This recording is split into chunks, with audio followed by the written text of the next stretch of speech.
congrats on YouTube rank, dude. I'm excited to see what you do in the future. I respond with, thank you, Nico. Love you, bro. And then he says, nah, but for real, I think you've got potential, bro. Keep it up. So obviously I say thank you. Anyways, we start talking after that a little bit. He gives me some tips on YouTube. He tells me what I should do next and where I should go with my channel. And it was actually really helpful advice. He also asked me for advice, which was really weird because I was like, why would someone that's way bigger than me need my advice? But anyways, we kept talking and we actually became friends. We added each other on Discord and started talking for a few days. But then I reach out and I tell him, hey, dude, I'm not going to be able to talk for a while because I'm actually going on a family vacation. My parents wanted to go to California with me for a week. It was for like my mom's birthday. So I told Nico that I was going to be there for a while. And he was like, hold on, wait a second. You're going to California? And I was like, yeah. And he was like, which part? And so I tell him, insert city here. I don't want to reveal which city he lives in. But after I tell him which city I'm going to, he messages me and he's like, no way. And I'm like, okay, what's going on? Apparently, the hotel that I was staying at was 8 minutes away from Nico's house. Keep in mind, this was like 2 or 3 days after I first started talking to him. So I barely really know him at this point. We kind of just met. We know each other from YouTube and that's it. But I go to this hotel with my parents. We go explore California a little bit, go sightseeing. We do a bunch of activities and stuff, celebrate my mom's birthday. And then I text Nico back and I'm like, yo, dude, we should meet up. Which sounds crazy because we literally just met. But also, we're 8 minutes away from each other. We're both Minecraft YouTubers and we just became friends. It's kind of like perfect timing in a way. So I go up to my parents and I say, hey, can I go to this random dude's house that I've only known for 2 days? And they're like, yeah, of course. No, I'm just kidding. It took a little bit of convincing, but they were actually pretty open to it. I was at a point where they were kind of letting me do my own thing, so they trusted me and they knew it was a good idea. Nico obviously had to convince his parents too, so we kind of made a compromise. Instead of me going to his house, we actually decided to go meet up at some sort of sandwich shop, which was honestly safer because I wouldn't give my address out to some random dude I met online. So we meet at the sandwich shop. I'm kind of looking around for him and I see him standing over somewhere with this tall guy that's like 6'3". I end up beating him. He's actually really cool. I become friends with both of them and then we all get our sandwiches. The sandwich shop was really good, by the way. But after that, we kind of just walked around the beach a little bit, talked a little more. Since we're both Minecraft YouTubers, it's not really hard for us to find things to talk about, you know. But after a while, he invites me over to his house and says that he needs to record a video. So I'm like, okay. I didn't really care at this point what I was doing. I was on vacation anyways, so I didn't really have any schoolwork or any other work to do. I was kind of just there to chill and kind of have a good time. So anyways, I go, I check out his setup. He has like 3 monitors, which at the time I think I only had 2. He has this cool custom keyboard and custom mouse and everything, and I just thought it was so sick. But I think he was doing some sort of group recording, so I just kind of sat behind and watched. I didn't really have any plans to do anything, so it was kind of all up to him at that point. I didn't really know the city. I was like miles away from my own home, so it was a little scary. But after he finishes up some videos with his friends, he asks me if I want to make a video for my channel. And I guess I've never really done that many face cams. Keep in mind, I face revealed like a week before this on that channel, so he tells me we should do a face cam video for my channel. And he said it was a really good idea. He said it would blow up. And at that moment, I was just like, I don't know if we should. I kind of just want to do my own thing. I don't want to focus on videos while I'm here. You know, I'm on vacation. I'm here to chill. But he ends up actually convincing me, and we record a video that takes like an hour at his house. I put it all into a folder and then send it to myself online so that when I get back home to Texas, I can go and edit the whole thing and upload it. And at this point, I'm kind of unconfident. I'm like, I don't know if I'm going to post the video. We'll see what happens. Who knows? Anyways, we finish hanging out. I go back to my parents' hotel. That's the last time I see him. And then we all go back home. So now I'm back in Texas and I go home and I start editing the video. And I'm editing and editing. I'm doing this for hours and I'm starting to really like how this video came out. I'm like, okay, hold on. This actually could be a banger. So I finished the editing in like a day or 2. I'm not really sure how long it took me to edit the whole thing, but I uploaded to YouTube and I'm pretty sure the video got like 100,000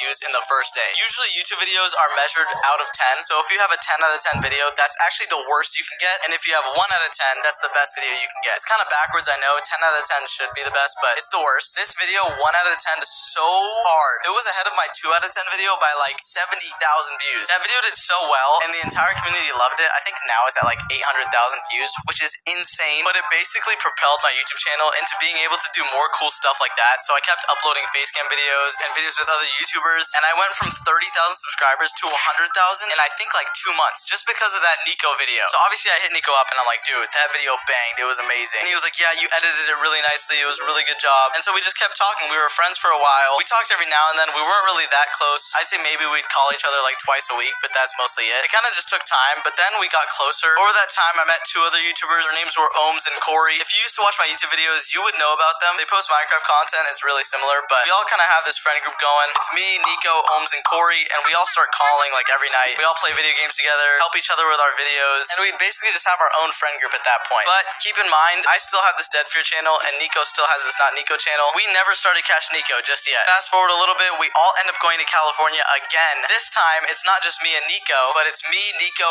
Ohms, and Corey, the four of us, and we literally go to California with no clue what to do. I think we just hit up the group chat and we were like, yeah, this sounds kind of fun. Let's just go to California. Why not? We all fly there. We get into our Airbnb and then we're like, okay, what now? We had like no plans as to what to do. We just wanted to all see each other, which honestly, it kind of worked out. We drove a couple hours to LA. We ate some good food. We went shopping. We saw some really nice cars. It was one of the first trips I did without my parents, so it was honestly kind of exciting. But it actually came out to a point where at a certain point in the trip, we were kind of just stranded. I remember all of us sitting on the concrete in the middle of Rodeo Drive, which if you didn't know is like one of the most popular streets in California. It was just the four of us sitting down, kind of not knowing where to go.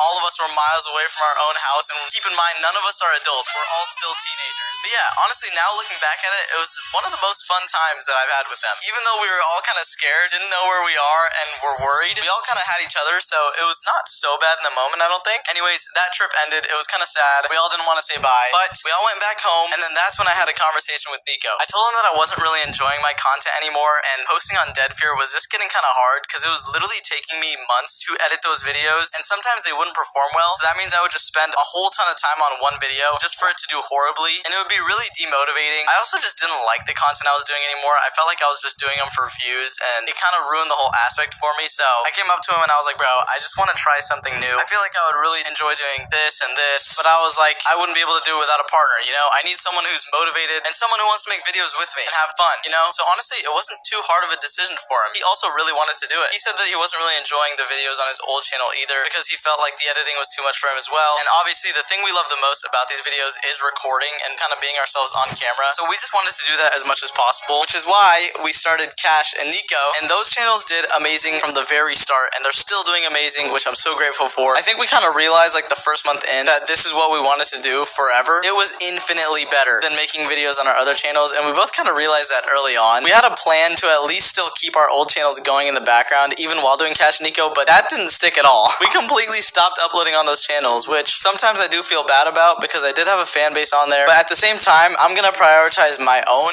enjoyment over it, and if I'm unhappy, then the videos aren't gonna be good anyways, so what's the point in posting if you're not happy making those videos? Also, making Cash videos is one of the most fun things in the world to me, and I love doing it every day, which is why I do it every day. So I'd rather spend my time on something that I want to do for the next 10 years rather than something that I don't enjoy, if that makes sense. Either way, after we started Cash and Nico, we decided to go to VidCon Anaheim. That was in 2023. It was one of the first conventions we went to, finally as Cash and Nico, not really as Dead Fear and not Nico anymore, and people finally started to know us as the duo. But the only thing that sucked was we had no badges or passes to get in. We kind of just bought like the smaller ones, which is fair. Honestly, we weren't really big YouTubers yet. I think we were only a few months into Cash and Nico, but this year we actually got featured creator. So VidCon Anaheim 2024, you'll see us on stage. We're gonna have a booth. We're gonna have a meet and greet, whatever. So if you're going to VidCon Anaheim, you should totally come meet up with us. It'll be sick. We'll try and meet as many of you guys as possible. But yeah, since then, we've kind of talked every day, and we've been friends basically forever since then. We've never really grown apart or anything. We both talked to each other countless hours every single day, and it all started just because we met up randomly in California. I'm so thankful that my parents actually let me do that and that his parents did, because imagine if they just said no. That could have stopped this entire thing from happening. I would probably still be stuck on my old channel, not really enjoying what I'm doing. Same with him, but who knows, other opportunities could have came out of it. I'm not really sure. I don't know. But yeah, that's the story on how I met Nico. But yeah, if you want to watch another video from me, click one on your screen. I'll try and have both of them here. If you want more story times, make sure to leave a like and subscribe. And yeah, I'll see y'all later.